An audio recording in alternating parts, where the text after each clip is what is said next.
Welcome to one of the most breathtaking places in Grand Teton National Park. Today, we're going to Delta Lake, a glacier-fed beauty that's so absurdly turquoise it almost doesn't look real. But we're not stopping there. We'll continue on to two more treasures found further up the same trail, Surprise and Amphitheater Lakes. The route to these three lovely alpine lakes begins at the Lupine Meadows parking lot, about 7 miles or 15 minutes from the national park's southern entrance in Moose. Like most popular hikes in the Tetons, you want to start early to find parking. It often fills up shortly after sunrise. The trailhead begins with a flat stretch that winds gently through a cool pine forest. A nice calm warm-up before the looming uphill climb. This first bit is where we saw a young bear, not too far from the parking lot. It's a good reminder to always keep your bear spray readily available. Soon, the trail tilts upward and reveals mighty Teewinot Mountain, one of the Cathedral group's 3 grand spires, peering through the trees like a granite sentinel. Teewinot is the 6th tallest mountain in the Teton Range, rising 12,330 feet above sea level. As the trail continues onward and upward, you'll get a brief view of Disappointment Peak, though nothing about these views is disappointing.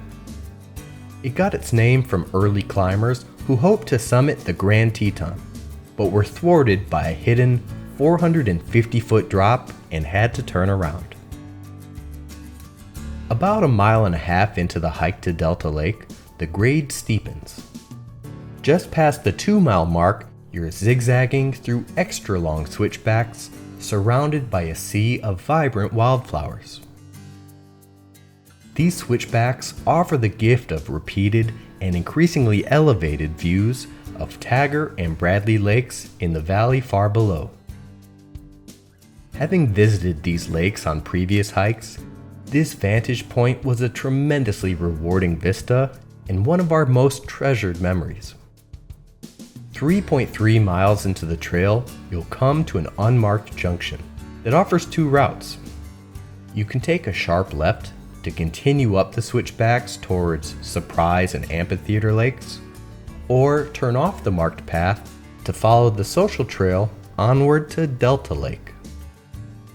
We made our way to Delta Lake first, hoping to catch some morning solitude before the midday rush. From here, the journey gets a bit more challenging. The last half mile or so isn't maintained by the Park Service.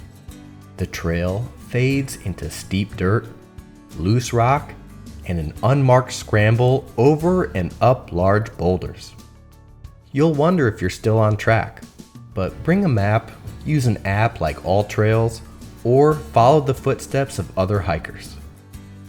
It's not a technical climb and doesn't require anything other than a good pair of shoes. But it does get increasingly steep as you get ever closer to your destination. You might be gasping for air, but when you do crest that final rise, you're rewarded with the alpine crown jewel of the Tetons. Delta Lake shimmers nearly 9,000 feet above sea level. The vibrant turquoise color of this alpine lake is created by tiny rock dust suspended in the frigid water fed by Teton Glacier. The water's color can vary depending on cloud cover and the sun's position. At the back of Delta Lake towers the Grand Teton herself, soaring a monumental 13,770 feet high, the tallest peak in the entire Teton Range. Standing guard to the right is Mount Owen, a colossus in its own right, measuring 12,933 feet high, the Teton's second tallest mountain. Together with Teewinot, these 3 summits mark the heart of the Cathedral group, the most prominent and popular section of the Teton Range. Because of Delta Lake's altitude, nearly 9,000 feet above sea level, it can be chilly up here even in the summer. But that doesn't stop thrill seekers from testing out the water and taking a dip for themselves.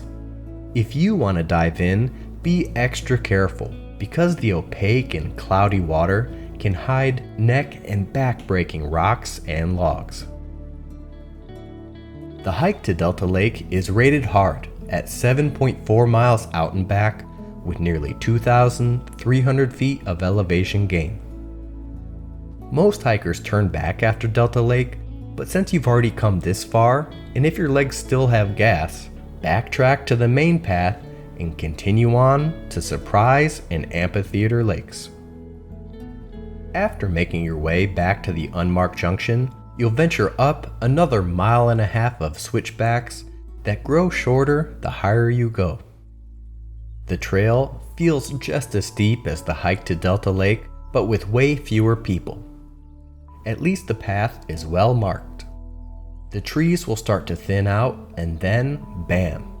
Surprise Lake lives up to its name. It's calm, beautiful, and tucked right beneath the peaks.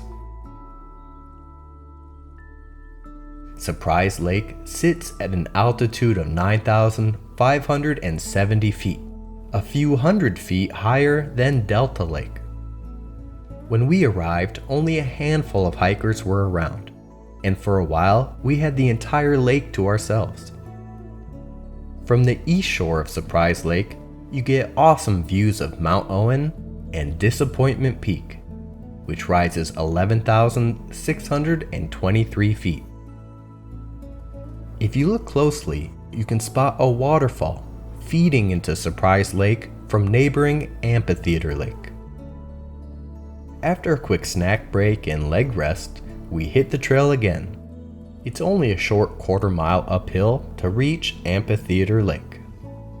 The lovely alpine Amphitheater Lake is one of the highest altitude lakes in Grand Teton National Park at 9,698 feet above sea level. This one sits right below Disappointment Peak, and it's every bit as stunning as Surprise Lake. Amphitheater's water is crystal clear, the setting peaceful, and the views serene. We noticed some climbers making their way even higher up the mountain. But this was the end of the road for us. Getting even this far was no small feat.